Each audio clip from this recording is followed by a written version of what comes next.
በስመ አብ ወወልድ ወመንፈስ ቅዱስ አሃዱ አምላክ አሜን። በሀገር ውስጥም ከሀገር ውጭም ያላችሁ ኦርቶዶክሳውያን በያላችሁበት በልዑል እግዚአብሔር ስም እንደምን ከረማችሁ? እንኳን አደረሳችሁ። እንዴት ነው ከትንሣኤ በኋላ ያለው ሳምንታት? ደህና ናችሁ? ቤተክርስቲያን እየተሳለማችሁ ነው? እየበረታችሁ ነው? እየጸለያችሁ ነው? የጸሎት ህይወታችሁ እንዴት ነው? ከትንሣኤው በፊት የነበረው ነው? እንግዲህ ከትንሣኤ በፊት የነበረው አርብና ዛሬ አርብ ላይ ነው የምንገኘው። ማለትም ከትንሣኤ በኋላ አርብ ላይ እንገኛለን። እንግዲህ ከትንሣኤ በፊት የነበረውን አርብ እንደምናስታውሰው በስግደት በማልቀስ በማንባት ያሳለፍነው ሳምንት ነው። ይሄኛው ሳምንት ደግሞ ከትንሣኤ በኋላ አርብ፣ ረቡዕ እንግዲህ ለየት የሚያደርገው በዚህ ጊዜ ስጋ የምንበላበት ወተት የምንጠጣበት ነው። እስከ ባለ 50 ያለው አርብ ረቡዕ ማለት ነው። ታዲያ አርብ ከትንሣኤ በኋላ ያለው አርብ ቤተክርስቲያን ትባላለች። እደግመዋለሁ። ከትንሣኤ በኋላ ያለው አርብ እስከ ዳግም ትንሣኤ ባለው መካከል ያለው አርብ ቤተክርስቲያን ይባላል። አርብ እንደሚታወቀው የእግዚአብሔር ቅድስት ማደሪያ በሆነችው ቤተክርስቲያን ትሰየማለች። ይህ ሁሉም ሚስጥራተ ቤተክርስቲያን የተፈጸመበት ዕለት በመሆኑ ነው። ዕለተ አርብ የሥራ መካተቻ ምዕራብና መግቢያ በሚል ስያሜዎችም ይታወቃል። እንግዲህ በዕለተ አርብ ነው እንደምታውቁት ቤተክርስቲያን የተሰራችው። ማለትም ቤተክርስቲያን በዓለም ላይ ተዘርግታ ትገኛለች። አሁን በዓለም ላይ ያለችው አማናዊቷ የኦርቶዶክስ ቤተክርስቲያን የተሰራችው የክርስቶስ ደሙ በነጠበበት ነው። እንደምታስታውሱት በዕለተ አርብ ጌታ በምልዕልተ መስቀል ሲሰቀል መልአኩ በብርሃን ጽዋ የክርስቶስን ደም በዓለም ረጭቶታል። ክርስቶስም የተሰቀለው በማዕከለ ዓለም በማዕከለ ምድር ነው። ማለትም ክርስቶስ ከተሰቀለበት ቀራንዮ ላይ ሆኖ ዓለም ወደ ግራም ወደ ቀኝም ወደ ምዕራብ ወደ ምስራቅም ቢለካ እኩል ነው። መልአኩ በዛም ቦታ ሆኖ በዓለም ላይ ሲረጨው የጌታ ደም የነጠበበት ሁሉ ቤተክርስቲያን ይሰራል። የጥሟቸው ያቅም ቤተክርስቲያን ሊሰራ ተብሎ በሚባልበት ጊዜ ሰዎች ቤተክርስቲያን ሊሰራበት ሊያፈርሱ ይታገላሉ።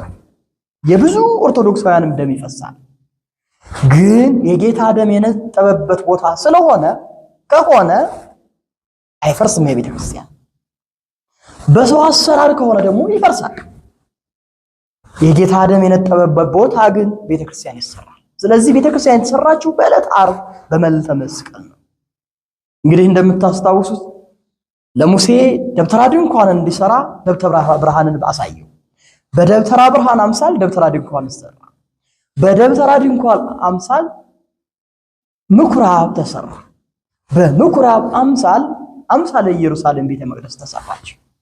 ስለዚህ በዕለቱ ጌታችን መድኃኒታችን ኢየሱስ ክርስቶስ በምልዕልተ መስቀል ያደረገውን ተአምር በመስቀሉ ድህነት እንዳሳየ በቀራንዮ የሕንጻዋ መሰረት እንደተተከለና ስጋ መለኮት እንደተቆረሰላት ልጆቿም ከማኅፀነ ዮርዳኖስ ከአብራ ከመንፈስ ቅዱስ የምትወልድበት ማየገቡ እንደፈሰሰላት ተገልጿል ይላል ኤጲፋንዮስ 2:14 ላይ። ራዕየ ዮሐንስ 1:6 ላይ ስትመለከቱ ታገኙታላችሁ። ስለዚህ ከትንሣኤ በኋላ ያለችው አርብ ከዳግም ትንሣኤ በፊት ያለችው ቤተክርስቲያን ትባላለች። ኦርቶዶክሳውያን በዕለተ አርብ ቤተክርስቲያን ተመስርታለች። አርብ እጅግ የሚያስፈራ እጅግ የሚያስደነግጥ ነበር። እንደምታውቁት ጌታ ተይዟል።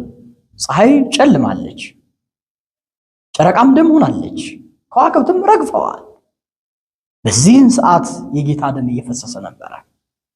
ስለዚህ ቤተክርስቲያንም የተመሰረችው በጌታ ደም ነው። ለዛ ነው እየሃይድዋ ለሲኦል የገሃነም ደጆች ከቶ አይችሏትም። ለምን? መሰረቷ፣ መስራቿ፣ ጉልላቷ፣ ሁለመናዋ ክርስቶስ ስለሆነ። ቤተክርስቲያን ሙሽራ ናት፣ ክርስቶስ ሙሽራው አድሮባታልና። ስለዚህ የአዲስ ኪዳኗ ቤተክርስቲያን ዓላማዋ ክርስቶስ ሙሽራውን ክርስቶስን ማክበር ነው። በቤተክርስቲያን ውስጥ ሌላ ስራ ይሰራል። ሙሽሪት ቤተክርስቲያን ሙሽራው ክርስቶስን ጠብቃ መኖር ነው። ይህንንም እያከናወነች እስከ 2017 እስከ ዛሬ ድረስ ደርሳለች ቤተክርስቲያን። እንኳን ለዕለተ ዓርብ ለቅድስት ቤተክርስቲያን አደረሳችሁ አደረሰን። የእግዚአብሔር ሰላም የእናታችን የድንግል ማርያም አማላጅነት ከሁላችን ጋር ይሁን። ወስብሐት ለእግዚአብሔር።